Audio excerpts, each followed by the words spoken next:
Aleluia. Esse tempo todo que o Alexandre está falando é porque o pastor aproveitou que eu estou de férias e eu não costumo, às vezes eu consigo estar nos cultos durante a semana, mas não tem como pegar o compromisso porque eu trabalho até as 8h40 da noite. Mas como eu trabalho com atendimento, de vez em quando não tem chamada, eu estou aqui na casa do Senhor, a não ser os domingos. Domingos, enquanto Jesus não voltar, todo domingo eu estou aqui. Amém? Glória a Deus. Está gravando? Glória a Deus. E Deus, quando ele começou pastor Carlos, que é o presidente da obra, começou a me chamar para primeiro na quarta-feira, depois ele falou, poxa, na terça-feira lá em Sulacap. Eu falei, glória a Deus. Poxa, quem é que vai pregar domingo? Eu falei, sou eu também. Sou eu também. Poxa, então eu vou pregar domingo, terça e quarta. Glória a Deus. O que eu vou fazer? Eu vou orar a Deus para Deus me dar 3 pregações diferentes? Aí eu estava orando, vendo o que Deus ia falar. Aí eu fui na culto de quinta com o pastor Roberto Rosa. O pastor Roberto Rosa pregou sobre uma coisa que está passando, passou agora no último domingo, Semana Santa, sobre a Páscoa, crucificação. E eu falei assim, ó, o que tu vai falar? Eu comecei a ir para a palavra. Porque o pregador eloquente, o grande pregador, você não encontra aqui, mas tu encontra um servo que sabe a necessidade e aonde nós vamos precisar nos basear.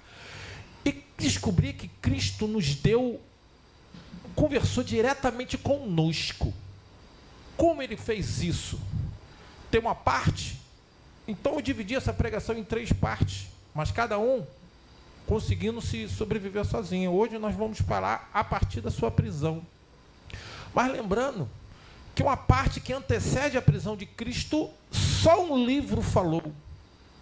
O livro de João. Eu comentei ontem, terça-feira, lá em Sulacap, eu frisei, quando nós vimos, vai ficando velho, sem óculos, não dá muito jeito não. Quando nós vemos no capítulo 14 de João, até o 17, 26, versículo 26, nós vemos o quê? Alguns capítulos que você não encontra no livro de Mateus, de Marcos ou Lucas. Por quê? Porque Deus queria falar com os gentios. E quem são os gentios? Somos nós. Gentios é todo aquele que não é judeu. Se você não é judeu, você é gentios. E havia no Velho Testamento, se você lembrar, um preconceito contra pregar a palavra aos gentios. Poxa, então tira-se o livro de Mateus, porque é destinado aos judeus, não são gentios. E não foi pregado para aquela época os livros de Marcos e Lucas, que eram para os romanos e para os gregos. Esse foco não era para aquelas pessoas, porque aquelas pessoas tinham contato com o ministério de Jesus, tanto na Galiléia, quando ele, que era a província onde tinha Nazaré, quando ele começou a se aproximar dos centros, onde na Judéia, em Jerusalém, ele começou a lidar com os fariseus e os saduceus. Mas por que ele também não falou aos romanos e aos gregos nos livros de Marcos e Lucas? Eu estudando e tentando entender em oração, ele falou, porque aquelas pessoas daquela época não precisavam, porque tinham um contato com Jesus. E posteriormente eles não se enquadrariam mais naquilo, eles se enquadrariam no livro de João, porque eles também seriam gentios como nós. Então, quando ele lê nós lemos ao livro judeus, é destinado Mateus é destinado aos judeus, Marcos aos romanos, Lucas aos gregos e João aos gentios. Por isso que quando fala, eu vou começar a ler a Bíblia, começa do livro de João. Gênesis deixa para depois.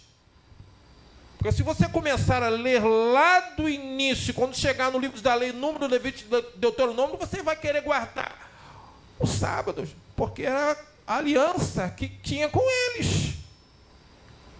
Está errado. Quer começar a ler a Bíblia? Livro de João. Carta, o Evangelho de Cristo aos gentios, que somos nós.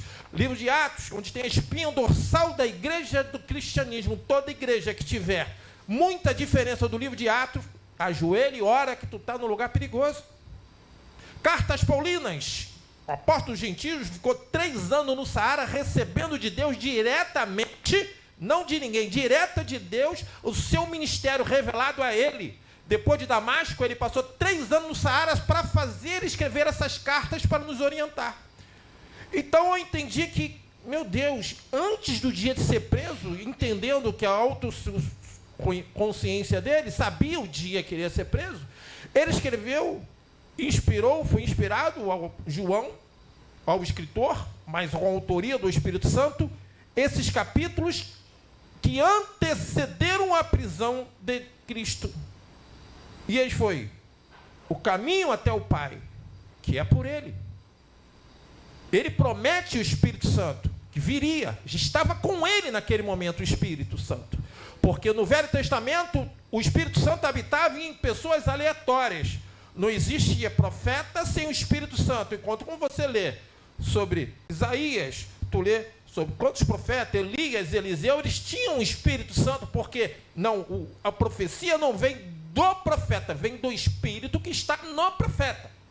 Então o Espírito Santo, mas nós não tínhamos o batismo com o Espírito Santo que veio como o mensageiro falou. Quem era a voz do deserto? A voz do deserto falou para ele o seguinte: João Batista, eu batizo com água, mas aquele que vem após mim batizará com Espírito e com fogo. Espírito Santo é capacitação. O Espírito, a partir daquele momento, você é tabernáculo ao tempo do Espírito Santo. Fogo não é unção, fogo é juízo. Amém? E eu comecei a falar aqui ontem, por exemplo, que... Vamos lá, Jesus ensina sobre a videira, que digamos ser ligados a ele agora através do Espírito.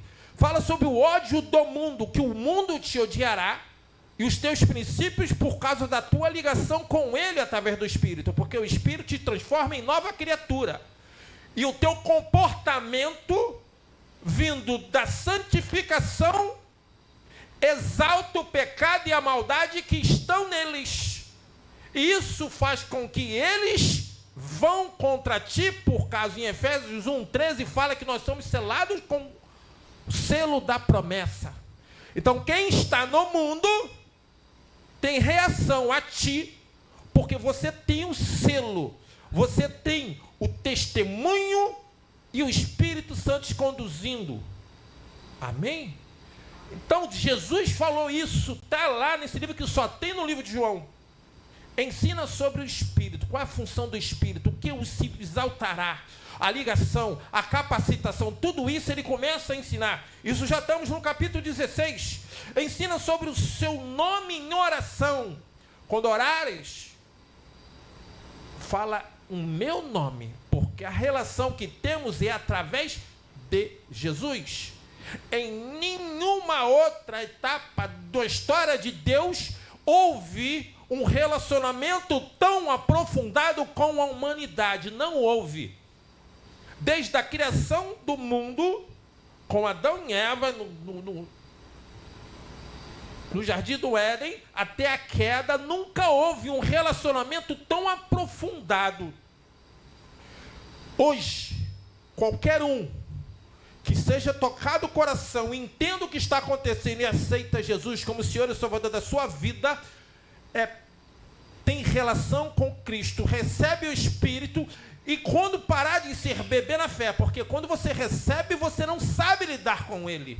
Mas conforme você se fortalece espiritualmente, ele começa a te capacitar a fazer a obra e a ser a pessoa que o mundo cada vez mais vai implicar. Porque você tem uma luz que Deus te emana através de ti, que eles ainda não têm. Amém? Vamos começar a explorar vamos ler, depois a gente explora a Ingrid. Eu gosto de explorar a Ingrid. Botar a Ingrid para trabalhar. Vamos abrir a palavra de Deus? Porque estamos aqui para ler a palavra de Deus. O livro de João, capítulo 18. A prisão de Jesus. Tudo já era esperado, preparado. Conforme você vai lendo, você vai entender que os próprios guardas não sabiam exatamente o que fazer. Vamos lá. Tendo Jesus dito isto, saiu com os seus discípulos para além do ribeiro de Cedron, onde havia um horto, na qual ele entrou e seus discípulos. E Judas, que o traíra, também conhecia aquele lugar, porque Jesus muitas vezes se ajuntava ali com os seus discípulos. Tendo, pois, Judas recebido a corte e oficiais dos principais sacerdotes e fariseus, veio para ali com lanternas e archotes e armas. Sabendo, pois, Jesus todas as coisas que sobre ele havia de vir, adiantou-se e disse-lhes: a quem buscais? Responderam-lhe: a Jesus Nazareno. Disse-lhe Jesus: sou eu. E Judas, que o traíra, estava com eles. Quando, pois, lhes disse: sou eu, recuaram e caíram por terra. Tornou-lhe, pois, a perguntar: a quem buscais? E eles disseram: a Jesus Nazareno. Jesus respondeu: já vos disse que sou eu. Se, pois, me busques a mim, deixe ir estes, falando sobre os discípulos, para que se cumprisse a palavra que tinha dito: dos que me deste, nenhum deles perdi. Então Simão Pedro, que tinha espada, desembainhou-a e feriu o servo do sumo sacerdote, cortando-lhe a orelha direita. E o nome do servo era Malco. Mas Jesus disse a Pedro: põe a tua espada na bainha. Não beberei eu o cálice que o Pai me deu? Senhor, meu Pai, em nome de Jesus, continua conduzindo a tua obra. Fala com a tua igreja, assim como falastes ao meu coração. É o que eu te peço e te agradeço, no nome santo de Jesus. Amém. Aqui é o lugar onde ele ia ser preso e ele sabia como ele fala. Sabemos como ele fala no 4. Sabendo, pois, Jesus todas as coisas que sobre ele havia de vir. Tudo estava no saber de Cristo. Mas Jesus disse a Pedro no 11º versículo: põe a tua espada na bainha. Não beberei eu o cálice que o Pai me deu? É como eu falei ontem, nenhum dos discípulos estavam prontos para fazer a obra de Deus. Nenhum deles. Por que nenhum deles? Porque para você fazer a obra de Deus, você tem que ter uma coisa. Na teologia, os estudos teológicos, nós temos os dispensacionistas, que falam que Deus trabalhou desde a criação, através de dispensações, cada ocasião, cada parte, Deus foi dando, dispensando conhecimento, bênção, unção e capacitação na medida certa. Deuteronômio 29 vai falar que as coisas de Deus são encobertas para os homens, mas as suas revelações são dadas para nós e nossos filhos, a quem que a lei seja cumprida. Ele te dá o conhecimento que você necessita para fazer a vontade e a obra. Porque a palavra de Deus também vai falar que nós não podemos entender, obrigado, Kátia, todo o plano de Deus. Jesus sabia, mas Jesus, apesar de estar se limitando, eu falo isso com grande, porque a palavra de Deus vai falar que ele precisava, a expiação era necessária, que ele sofresse todas as coisas como um homem. E como divindade, como Deus, isso não aconteceria. Ele precisava ter fome, ele precisava ter sede, ele precisava ter frio, ele precisava ter todas as necessidades que nós temos no seu corpo, como verbo. Amém?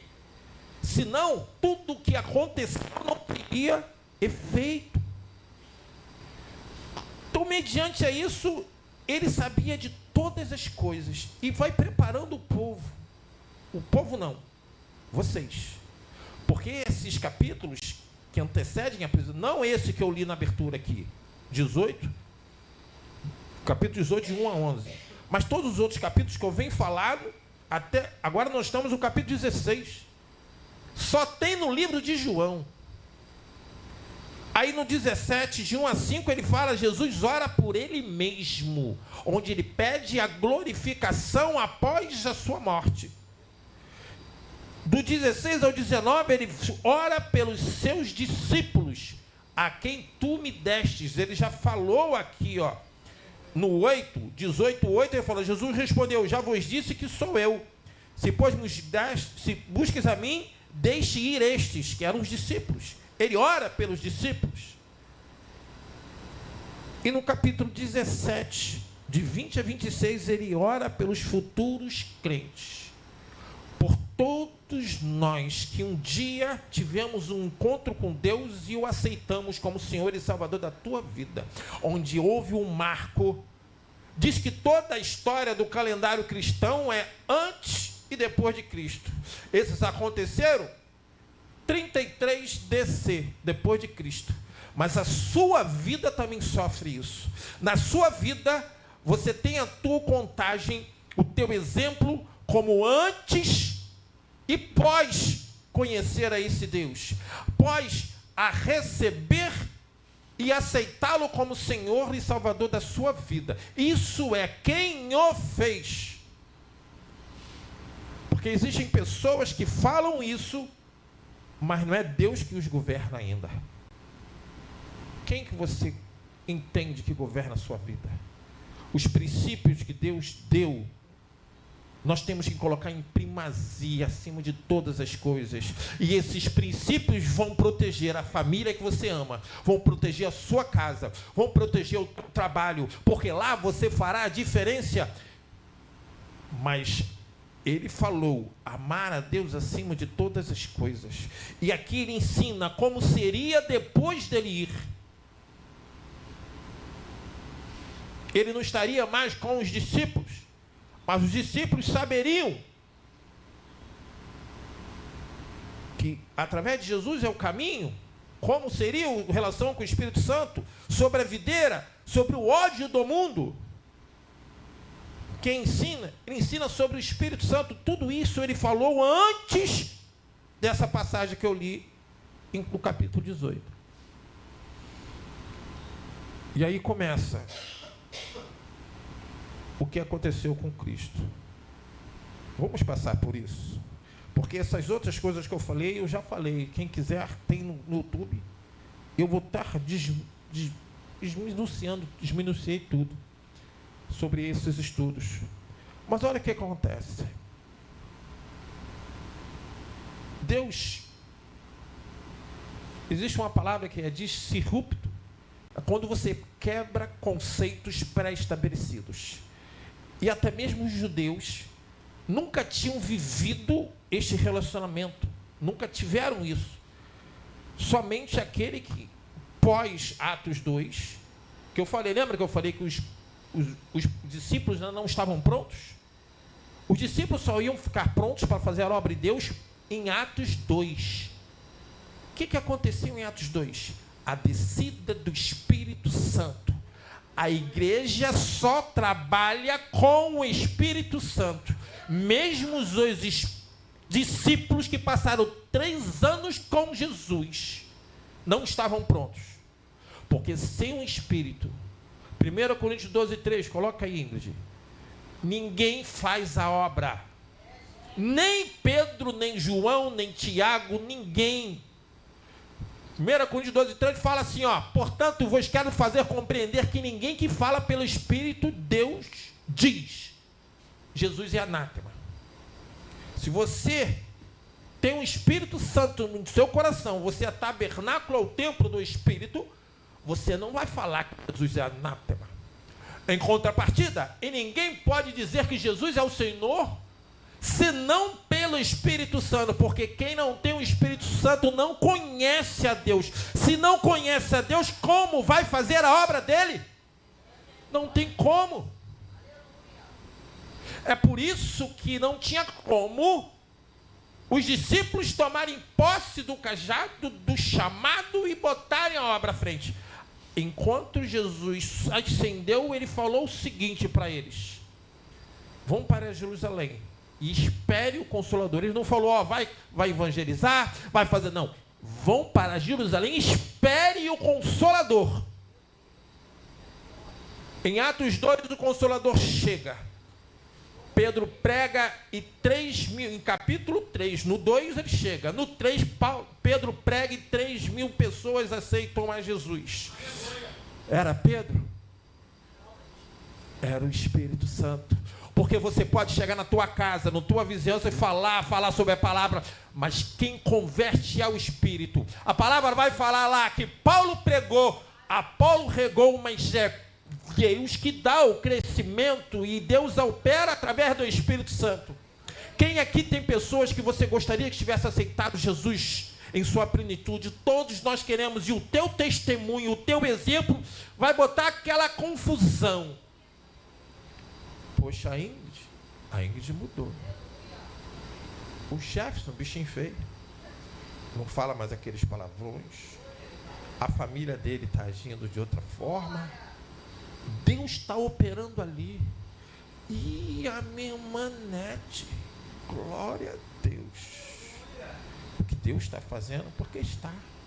Irmã Rosa, Deus opera. E a mudança que Deus faz na sua vida é externada. As pessoas estão vendo, Deus está operando neste lugar. Aí eles vão tentar ver o que está acontecendo e o Espírito Santo começa a trabalhar. Amém?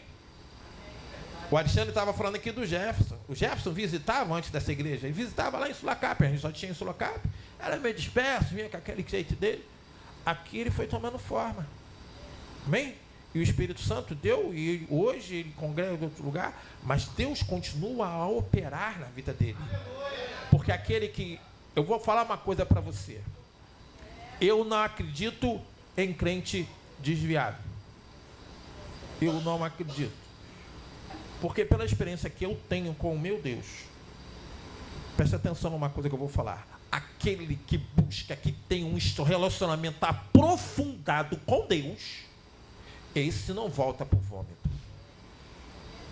Esse não volta, porque ele saiu de onde Deus o tirou e sabe o que Deus te deu. Ele reconheceu, ele viu o operar de Deus. Este não volta para o vômito. Este não retorna. Porque aquele que experimenta o relacionamento com Deus não volta. O que pode acontecer? É a pessoa aceitar Jesus. Mas quando a pessoa aceita Jesus, ela é o bebê na fé. Ele não está forte espiritualmente. Ele vai ser apresentado. Alguém falou, alguém chegou para ele, aceito. Mas ele naquela hora ele tem que ser abraçado. A pessoa, o novo convertido, Satanás vai falar, estou perdendo ele, eu vou partir para cima.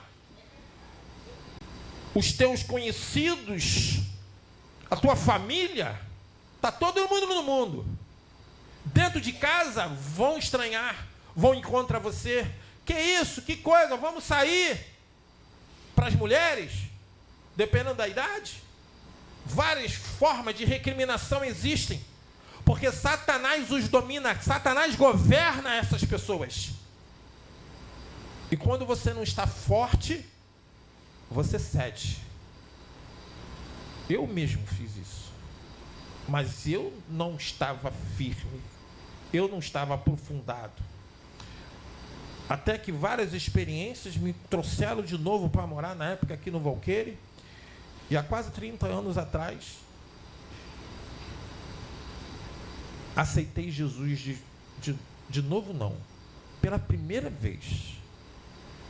Porque da primeira vez, eu não entendia o que eu estava fazendo. Aí eu começava a entender, pelo pouco de conhecimento que eu tinha, o agir de Satanás no mundo, como o mundo operava. Teve uma experiência comigo que um demônio, usando um cavalo, quem sabe o que é um cavalo? Sabe? É aquele que recebe o demônio. Falou, eu sou contigo. E eu, fragilizado, fora da presença de Deus, falou, eu não te quero. As pessoas que falavam contra mim, você é louco? Eu falei, não. O pouco de conhecimento que eu tinha, eu falei, eu não te quero. E eu não podia entrar naquela guerra. Até que aos poucos Deus me colocou de volta. me restabeleci no meu relacionamento com Deus e comecei a trabalhar este relacionamento. E aos poucos, fui me fortalecendo na presença de Deus e falo: enquanto Jesus não voltar, eu não morrer, eu não saio da presença dele. E qualquer um que teve um relacionamento aprofundado com Deus não vai fazer isso. Amém? Mas existem as provas que Deus vai fazer, caminhando, dia após dia. Amém? Olha como é que as coisas aconteceram. E olha o que nós recebemos disso. Jesus naquele momento é preso. Quem mandou prender Jesus não foram os romanos, foi o Sinédrio. O Sinédrio era um júri eclesiástico. O que é um júri eclesiástico? Pertence a um credo. No dia era o judaísmo. O Sinédrio era um júri que não tinha poder de governo, mas tinha influência. Por quê? Porque os governantes da época entendiam todo político. Vamos lá. Já ouviu falar de político que opera para uma minoria? Por quê? Porque ele entende que essa casta, essa minoria, elege ele. Então ele vai: eu trato desse pessoal, porque esse pessoal vai entender e ser enganado por ele, e ele vai conseguir ser eleito. Na época não era muito diferente. Os judeus eram numerosos, não tinha como não ouvi-los. E quem era o governador na época? Pilatos, na Judéia. Mas o Sinédrio tinha poder. Por quê? Porque Pilatos tinha que, como é que fala? A palavra certa. Ele tinha que gerenciar aquela galera. Era muita gente. Aquelas pessoas muito numerosas precisavam ser gerenciados. Era muita gente. Não tinha como chegar e falar: desse povo fala. Não. Não era meia dúzia. Então o próprio Sinédrio já começou a torturar Jesus. Caifás, sumo sacerdote naquela época, depois de Anás, seu sogro, interrogar, ele foi levado a Caifás e começou a ser torturado por ele. Teve um momento que eles não podiam fazer mais, então eles apresentavam a Pilatos. Aí foi o governo. O governo podia sentenciar tudo. Mas Pilatos tinha um problema. O problema de Pilatos era político. Ele não podia entrar nessa guerra, porque o poder político dele estava fraco. Porque tinha morrido 2 anos atrás um cidadão chamado Sejano Pretoriano. Ele era líder dos pretorianos. E era a alta patente que alimentava Pilatos. Quem deu poderes a Pilatos tinha sido Sejano. Sejano tinha morrido 2 anos atrás. Pilatos estava sem um padrinho forte. E ele falou: eu não vou entrar nessa sinuca. Aí descobriu o quê? Que Jesus era da Galileia. Leva ele para Herodes, que lá na Galileia é Herodes. Herodes recebeu Jesus. Falou: também não quis. Na Judéia é tu, Pilatos. Voltou ele. Ele não teve mais como fugir da situação. Sendo pressionado, colocou Jesus sob tortura e o sentenciou à crucificação. Lavou as mãos e sentenciou ele à cruz. E ele foi levado ao Gólgota, onde tudo aconteceu. Quando nós vemos as coisas no caminho, depois de ser torturado pela segunda vez, que a primeira foi no Sinédrio, a segunda sobre a ação a ordem de Pilatos, não conseguiu levar nem a própria cruz, onde ele ia morrer. Porque não se esqueça, ele era o próprio Deus, mas precisava aquilo acontecer. Então, era um homem comum, sangrando, sofrendo. Até que uma das pessoas que iam participar, chamava-se Simão Cirineu, ajudou a carregar essa cruz até o Gólgota, ou, como era chamado, lugar da caveira, onde a cruz foi colocada. E Jesus levou 6 horas sendo torturado até morrer. Aquela tortura, os cravos, os cortes, falta de água, tudo. Poxa, mas foi só 6 horas. Porque diferente dos ladrões que estavam amarrados, Jesus foi colocado os cravos em suas mãos e entre seus pés. A dor, o sofrimento era tamanho. E ele, lúcido, sabia o que estava acontecendo. Quando ele morreu, antes, meio-dia, porque ele começou às 9 horas da tarde, na manhã, foi falecer às 3 horas da tarde. Ao meio-dia, a terra escureceu. Bota aí, capítulo 22. E pior que acho que é Mateus 22. Não, João. Não, eu não vou deixar essa passagem para lá. Eu botei aqui, mas eu não botei o... não, Lucas 23. Lucas 23, versículos 44 e 45. Entendi o hierógrafo que eu te escrevi aqui. E já era quase a hora sexta, e houve trevas em toda a terra até a hora 9. 45. Esquecendo-se o sol e rasgou-se ao meio o véu do templo. Isso aconteceu ao meio-dia. Toda a terra escureceu e rasgou-se o véu. Quando rasgou-se o véu, começou a entender que estava sendo consumado o que Jesus estava fazendo. Porque a partir daquele momento, você não precisa mais de sacerdote. Nós temos aqui diáconos, temos presbíteros, temos diaconisas, nós temos obreiros aqui sendo treinados para fazer a obra de Deus, temos missionárias, mas o seu relacionamento com Deus é direto com Ele. O único que se coloca nesse caminho é o próprio Cristo. Rasgou-se o véu. Nas sinagogas existia-se o véu. Os sacerdotes faziam os sacrifícios, depois os homens, depois as mulheres e crianças. Aos 12 anos, os homens passavam pelo bar mitzvah, onde eram sabatinados e começavam a sair das mulheres e passar para os homens. Hoje, no judaísmo, as mulheres de 70 anos para cá também passam pelo bar mitzvah, mas eu não sei como é que é essa evolução. Não existe mais. Ninguém precisa se relacionar com Deus por você. O teu relacionamento com Deus, quando você dobra o seu joelho e ora, é pessoal, em nome de Jesus, mas é direto ao trono de Deus. Ao meio-dia isso foi feito. E Jesus continuou na cruz por mais 3 horas. Agora bota Mateus 27, a partir do 52. E abriram os sepulcros. Olha o que aconteceu. E muitos corpos de santos que dormiam foram ressuscitados. Quando Jesus morre, mortos saíram dos seus sepulcros e começaram a andar pela cidade. As pessoas em estudos falam que eles vieram para recebê-los, mas eu não acredito. Avança mais um. 53.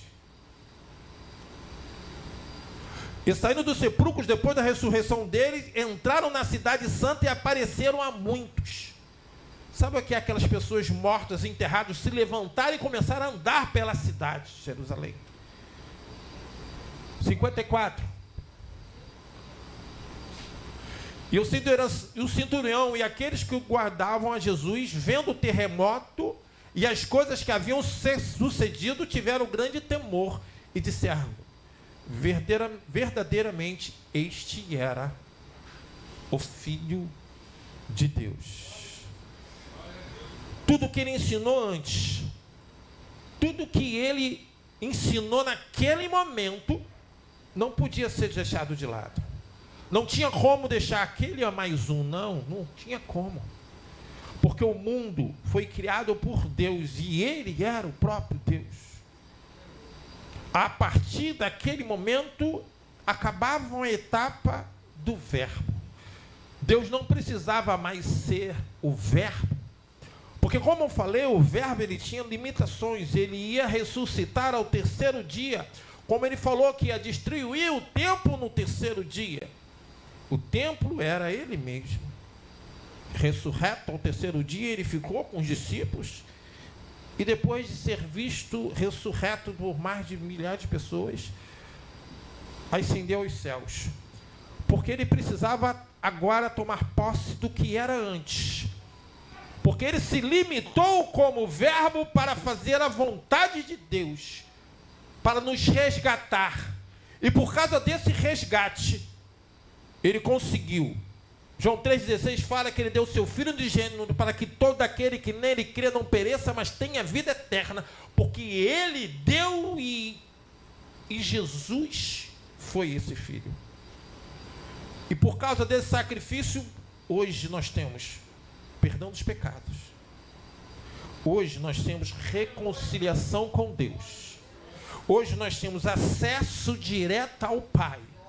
E hoje nós temos uma promessa da vida eterna. Não existia isso em momento nenhum com a história da humanidade. Nunca isso tinha acontecido. Mas o ato, o sofrimento, o Cordeiro Imaculado, através da expiação que o próprio Deus constituiu lá no Velho Testamento, porque Jó sacrificava no templo caso seus filhos pecassem. Deus deu esse modelo, mas sabendo que o sacrifício, o morte, resolveria todas essas coisas, seria com o seu filho. O próprio templo do sacrifício, que foi restaurado de novo no livro de Esdras, levantado por Salomão, nos 400 anos de silêncio, um pouco depois de Alexandre o Grande, onde a Bíblia não relata, estava, por isso que fala de 400 anos de silêncio, foi transformado num templo helenista. As pessoas não tinham mais propósito, porque os sacrifícios não adiantariam mais. Após o que aconteceu com Cristo, não existe mais um sacerdote aqui para fazer, porque você não podia sacrificar o seu próprio cordeiro, você dava na mão do sacerdote e ele o fazia. O sacerdote agora é Cristo, e ele não pega mais cordeiros imaculados, ele foi o próprio cordeiro, o sacrifício mor, que resolveu tudo de uma vez só por toda a humanidade. E tem gente que não valoriza isso.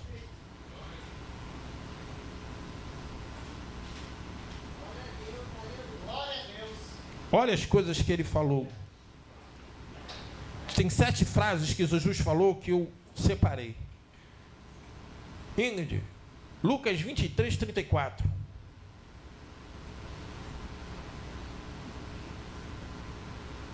Até a prisão de Jesus só fala no livro de João. Após a prisão de Jesus, os outros evangelhos resolveram falar, tá? E dirigia a Jesus: Pai, perdoa-lhes, porque não sabem o que fazem. Mesmo sem dor, mesmo com a dor, Jesus intercede pelos que o crucificaram. Às vezes a palavra não quer sair, não. Demonstrando perdão e ensinando a nós a não retribuir o mal com o mal. A nossa luta não é contra a carne, é contra os principados e potestades. Quando você, como eu falei sobre o ódio do mundo, quando você é desafiado, entenda que não é a pessoa, é quem a governa. Você já não é governado daquela mesma entidade. Você tem o Espírito Santo de Jesus e aceitou Jesus como Senhor e Salvador da sua vida. Então, entenda que você já foi resgatado. Existem pessoas que não foram ainda e são usados para te afrontar, como eu falei. Se você ainda é bebê na fé, você responde o mal com o mal. Quando não somos, entendemos. Claro que nós não precisamos botar a cara para bate mais. A gente se afasta, ora, se protege, porque somos seres humanos. Mas a vingança fria do Senhor. Existem pessoas sendo usadas dentro da nossa casa, no nosso trabalho. Quando sabe que você tem o selo da promessa, se levantam. E cada vez mais estão ganhando terreno. Mas nós somos o sal e a luz. Tem gente que fala que é o sal por causa do tempero, mas o sal ele conserva. Você Quem lembra aqui tem mais idade? Quem tem cabelo branco aqui? Tem gente que gosta de pinta. Eu também, mas eu sei. O sal antigamente era usado para conservar a carne. Quem lembra disso aí? Isso, viu? A senhora também bota uma tintinha aí. Exatamente. Nós somos agentes conservadores, agentes transformadores em nome de Cristo Jesus para conservar a forma de vida da Bíblia.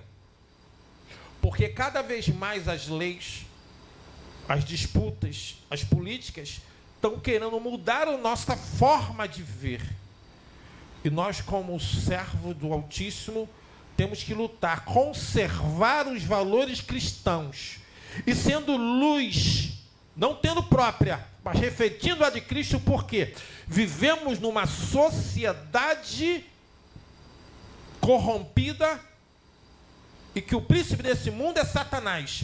Mas dentro de uma comunidade, de uma sociedade, existe uma comunidade que é a igreja, o corpo de Cristo, que emana luz em meio às trevas. Então, lá na sociedade onde jaz o maligno, nós refletimos a luz de Cristo e somos identificados por ela e faremos a nossa parte, não por nós, não somos nós, mas Cristo, o próprio Deus, através de nós, porque Ele vai te usar para salvar muitas almas em Cristo Jesus. Glória a Deus. Lucas 23, 43.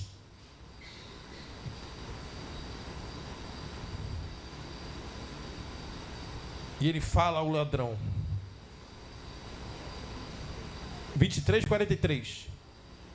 Eu lhe garanto,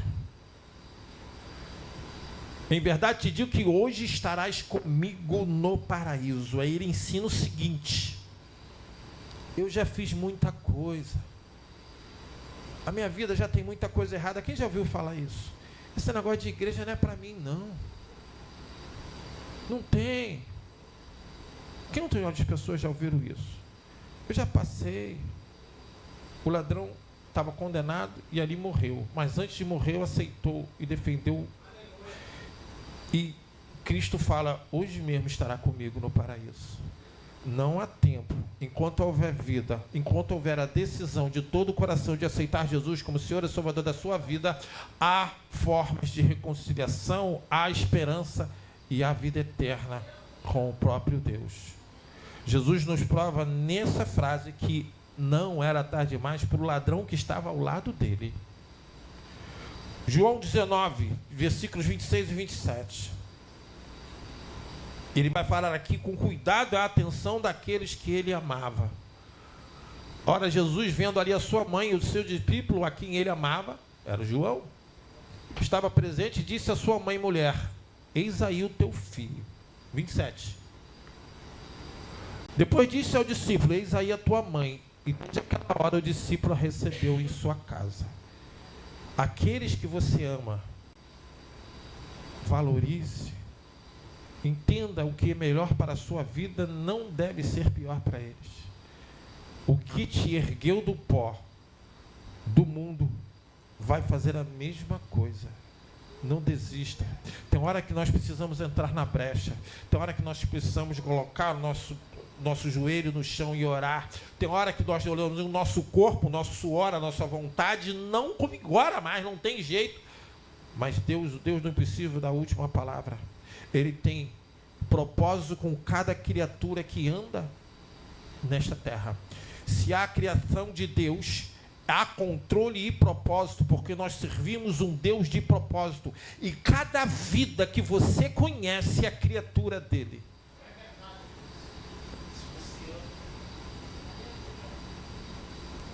Se você ama, não desista. Não tem tempo.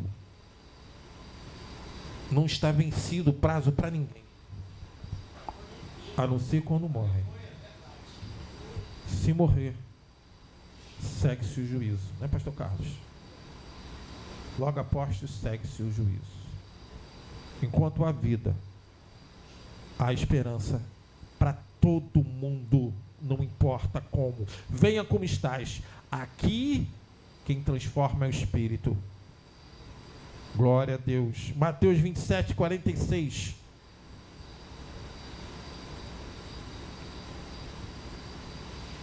E perto da hora nona, exclamou Jesus em alta voz, dizendo: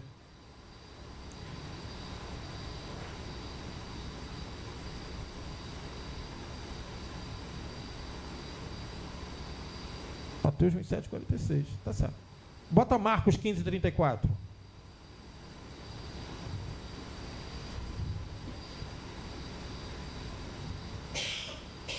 É porque ele está colocando, é a versão. Procura outra versão aí, eu vou falar por aqui, ó. Eu vou falar, a versão está colocando em Eloi, Eloi, por que me desamparaste? Por isso que eu estou querendo falar para vocês. Deus, Deus, por que me desamparaste? A versão que está ali está falando isso.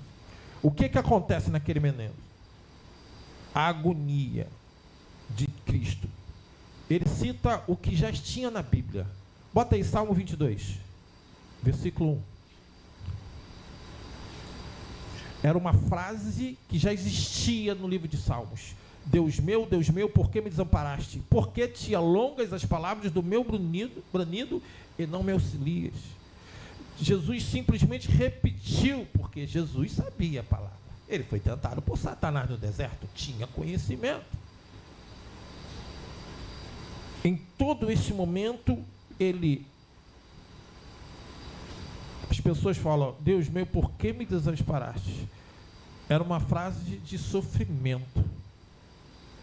Mas no meu entender não era de desesperança, porque ele sabia tudo o que ia acontecer. Ele cita o que já estava escrito lá em Salmos. Deus não desampara, o próprio Deus. Só que na Santíssima Sagrada Trindade, fazendo o papel de verbo. Mas o sofrimento era muito forte. Amém? João 19, 28.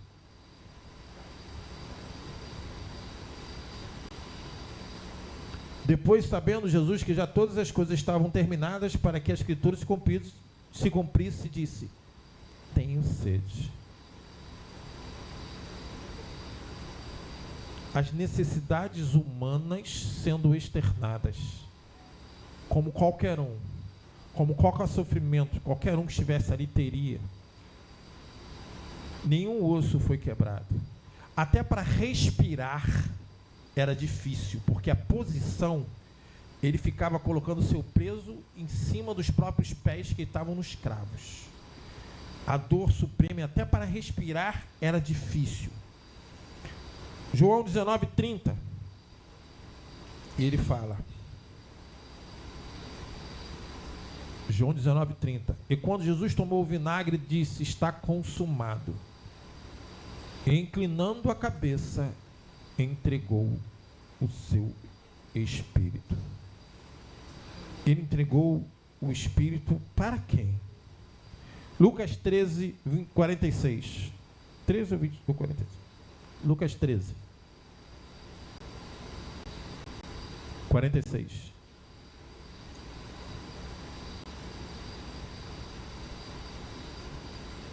Lucas 13, 46.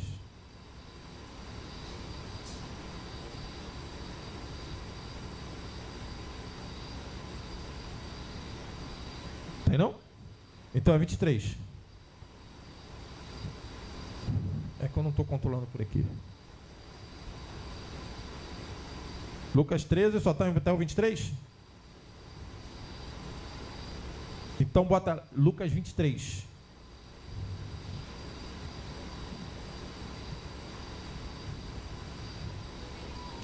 Lucas 13 vai até quantos capítulos? Hã? Então, Lucas 23, capítulo 46. Tem que ser capítulo 46. Isso aí. É porque o 1 estava meio estranho. E clamando Jesus com grande voz, disse: Pai, nas tuas mãos entrego o meu espírito. E havendo disso, expirou. Aqui, ele morreu. Mas como eu já relatei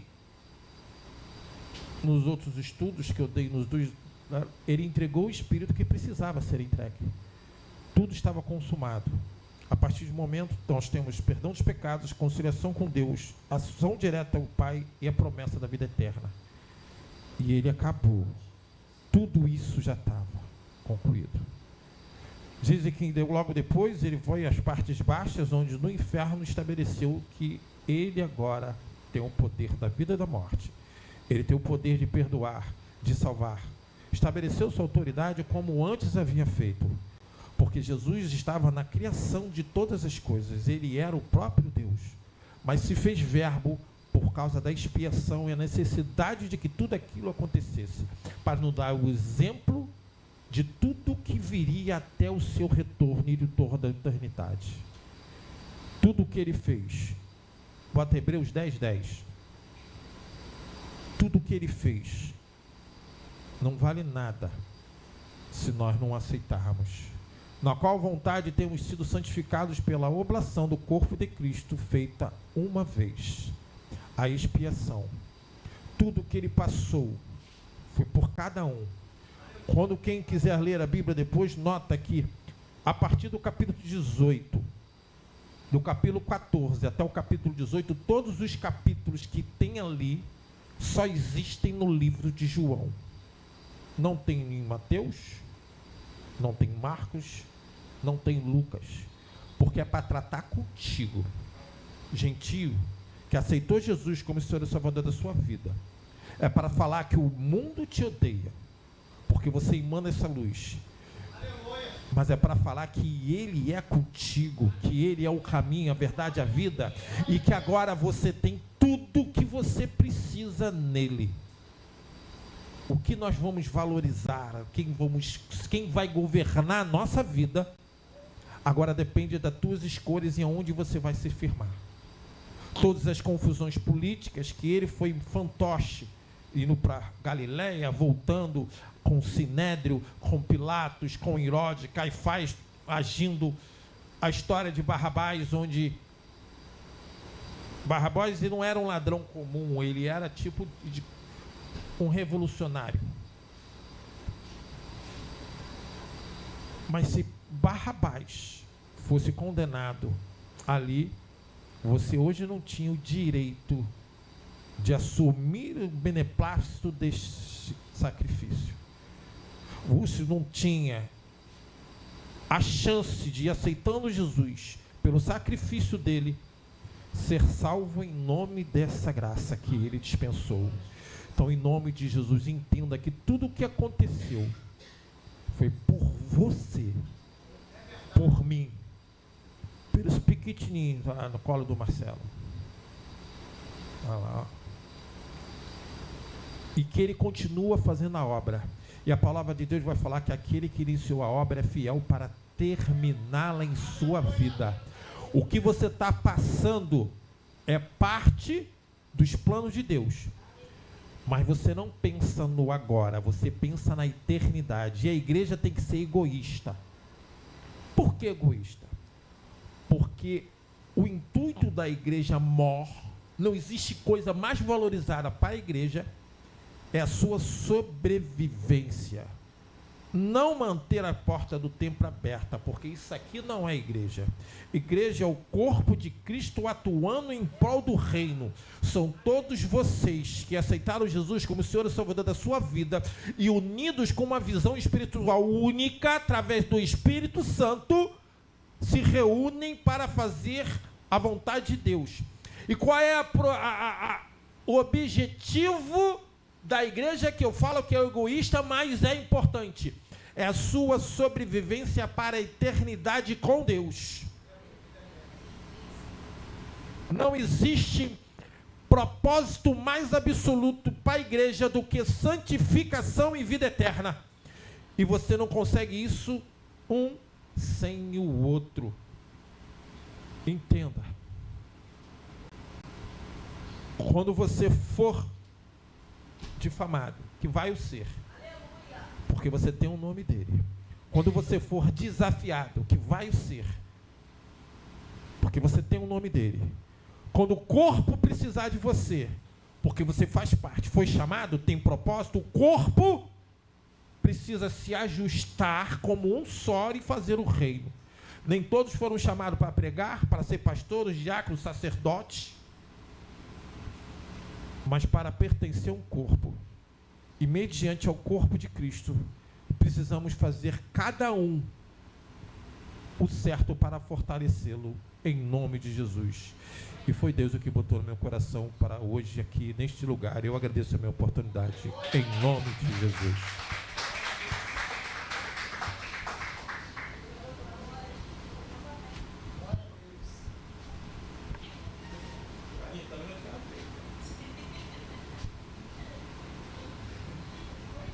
Eu pago um preço alto, sabia? Pago um preço alto por calúnia. Mas Deus seja louvado, amém? Está aqui o nosso irmão Marcelo. Seja bem-vindo com a sua filhinha, né, Marcelo? Amém? Chegou a Natália com o Daniel. Mas quem chegou agora que eu não vi? Deixa eu ver. A Nete está ali com a irmã Jupira, amém, meus irmãos? Senhor Kátia também, seja bem-vindo, sou Jesus, amém? São 9h15, não vou me alongar muito. Vamos orar aqui à mesa? Antes de passar para o pastor Carlos.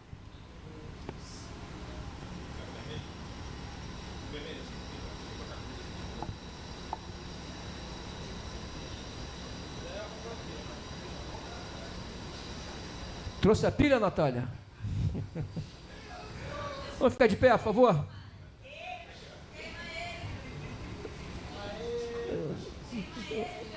Eu não posso calar a boca, tem que falar, cara. Tem que falar. Deus mandou falar, né, Cátia? Tem que falar. Amém? Vamos ficar de pé, por favor? Vamos orar aqui a mesa aqui. Cada um de vocês tem perante a Deus uma causa. Eu não conheço, mas Deus conhece. Vamos estar aqui orando por essa mesa aqui. Mas eu peço que você também ore. Abra a tua boca e apresenta a Deus a sua causa, amém? Com toda a sua fé. O que seria toda a sua fé? Pode ser do tamanho de grão de mostarda. Que através disso tu fará milagres em nome do nosso Deus, Jesus Cristo aqui na terra. Então você vai abrir a boca e vai profetizar a tua vitória, amém? Erga essa mão em direção aqui à mesa e vamos estar aqui orando. Eterno Deus, te apresento esta mesa a qual seus filhos colocaram todo esse material.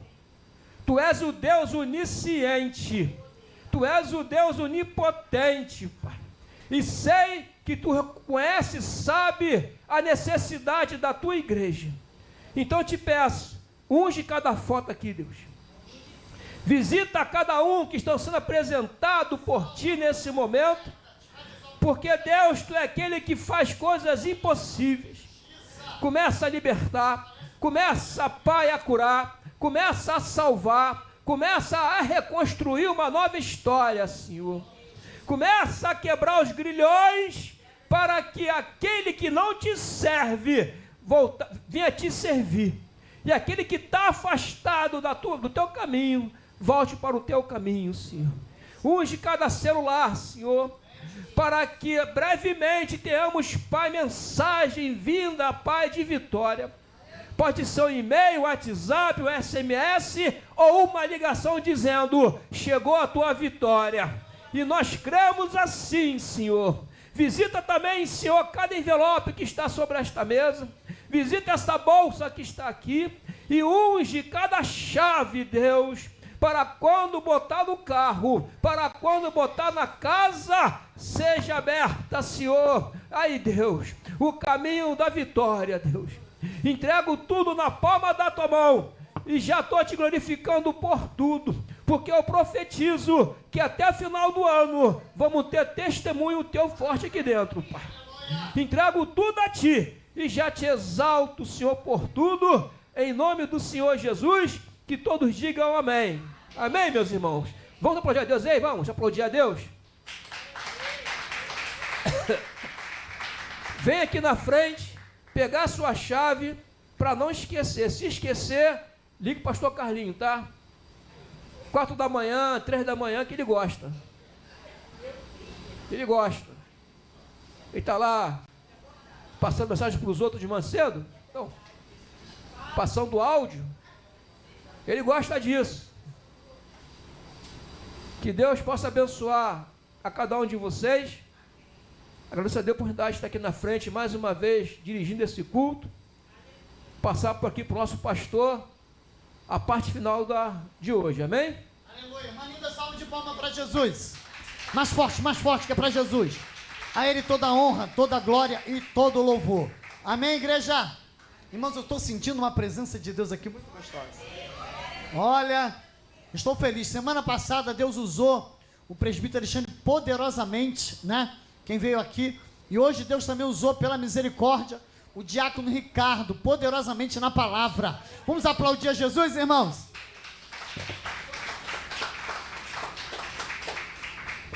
Irmãos, eu, como os irmãos, eu também sou falho, mas quando Deus assim me dá uma direção, como eu fico feliz. E a direção que Deus me deu esse mês, né, são de vários pregadores, né, da igreja, e vai ser só um de fora, né, para a glória de Deus. Eu tenho certeza que vai continuar e se mover aqui tremendo para a glória de Deus, amém? Aleluia. Então, muito obrigado pelos irmãos que vieram. Ó, você aí, semana que vem, você pode vir aqui, tá? Deus tem vitória. Ruimbiri, número 36. Ficou de vir mais pessoas, né, irmãos? Mas a obra é de Deus, né? Muitas pessoas falaram para mim que viriam, mas antes de sair de casa, eu dobro meu joelho e falo: Senhor, a obra é tua, leva quem tu queres. Amém? Sempre faço isso, irmãos. Chegou o momento agora de adorarmos a Deus com nossos dízimos e ofertas. Quem está alegre, dá um glória a Deus. Quem está triste com esse momento, dá um glória a Deus. Graças a Deus, não tem ninguém triste aqui. Meu Deus, eu estava até já frito aqui.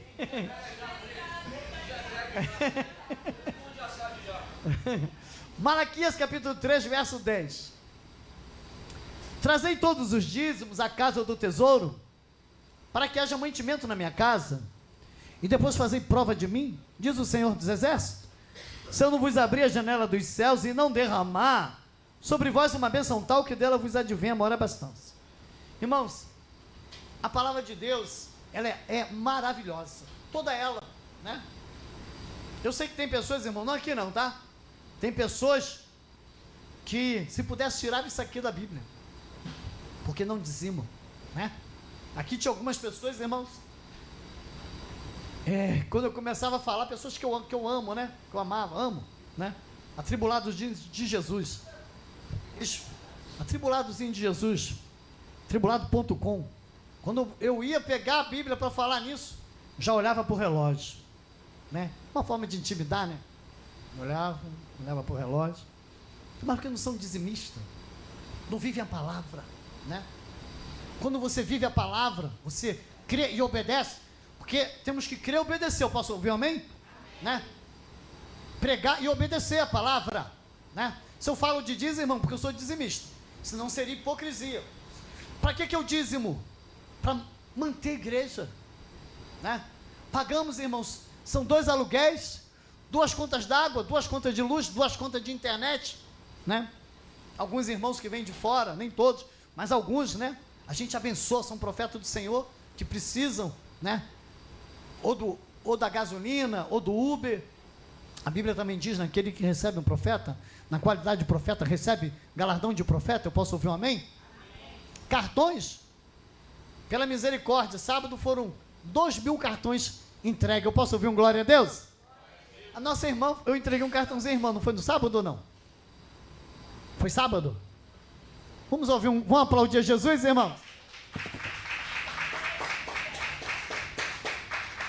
Várias pessoas marcaram de vir, né? E ela não lembra se a senhora falou que viria, né? Foi? Então foi uma das... Foram várias, né? Estou falando, pela misericórdia, eu e o irmão Jefferson oramos uma pessoa, estou falando para a glória de Deus, tá? Deus a curou na hora. Ela ficou impactada, ela falou: pastor, eu estava com dor, não conseguia botar o pé no pé, estou aqui. Irmãos, ela fez até um vídeo, botamos lá. Fomos para a glória de Deus, né? Ela falou que vinha, não veio, mas Deus está no controle, né? A glória é de Deus aqui, Deus, ele sabe de tudo, né? Então, 2.000 cartões, sabe quanto que dá? R$255 num dia. E pela misericórdia de Deus, só eu, irmãos, eu com Jesus, né? Se Jesus disse: em mim nada podeis fazer, Por mês eu tenho entregue aí de 3 a 4 mil cartões. Né? Natália, como é que eu te conheci? Não foi, Deus não botou eu com um cartãozinho? Daniel, não foi também, Daniel? Né? Porque, irmãos, os tempos são difíceis. Se eu chegar para evangelizar, irmã Kátia, irmã Dani, uma vez eu fui sair do banco, eu estava tão eufórico, falei, Jesus te ama. Irmão, a irmã, uma senhora levantou a mão pro alto, já começou a gritar, assalto, assalto, começou a gritar. Eu esperei ela se acalmar. Falei, Jesus, só falta vir um segurança aqui. Esperei, fiquei assim, né? Assalto, assalto. Eu fiquei sério, fiquei assim como eu tô. Ela, assalto? Falei, não. Jesus te ama. Aí eu fiquei preocupado, né, irmãos? Podia sair um segurança lá com a arma e sair atirando. Eu fiquei ligado com Deus, fiquei. E pensa que é uma vez só, irmãos? Mas também ali em frente ao Pentágono, fui entregar, a senhora levantou a mão. Eu esperei ela baixar a mão. Ela, olhando para ela, olhando para mim. Ela. Aí foi abaixando a mão, falei, Jesus te ama. Por que eu estou falando isso? Como eu sou usado em Deus, hoje eu escrevi vários na rua. Eu chego, falo, ó, pela misericórdia. Mas, irmãos, as pessoas estão muito apavoradas.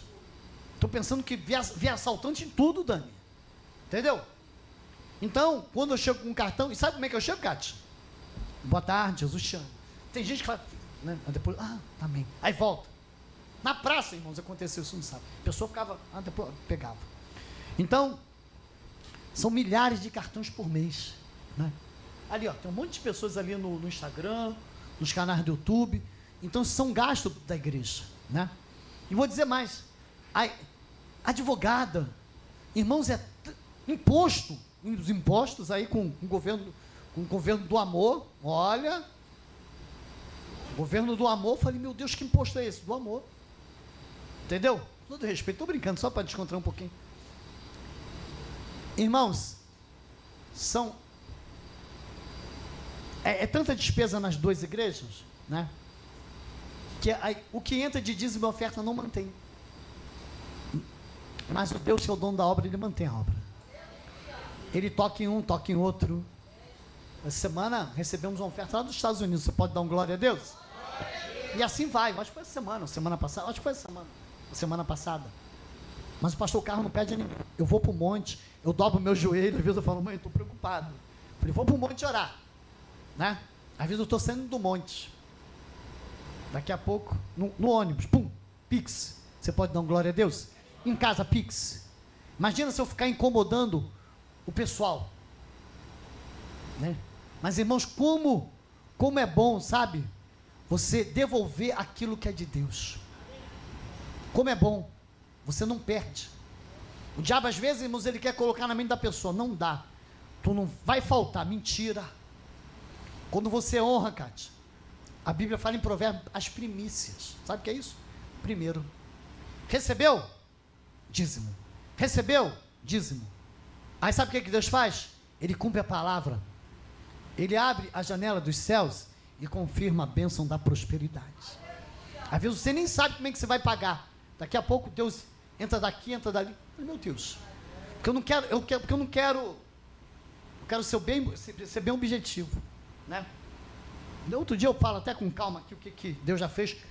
Por ser dizimista, Deus transformou maldições em bênçãos, né? Não vou falar isso, por causa do horário, eu quero vigiar. Mas, irmãos, eu falo, meu Deus, aí tudo que eu ganhava, dizimava. Mas era coisa para ser maldição na minha vida, Deus transformou em bênção.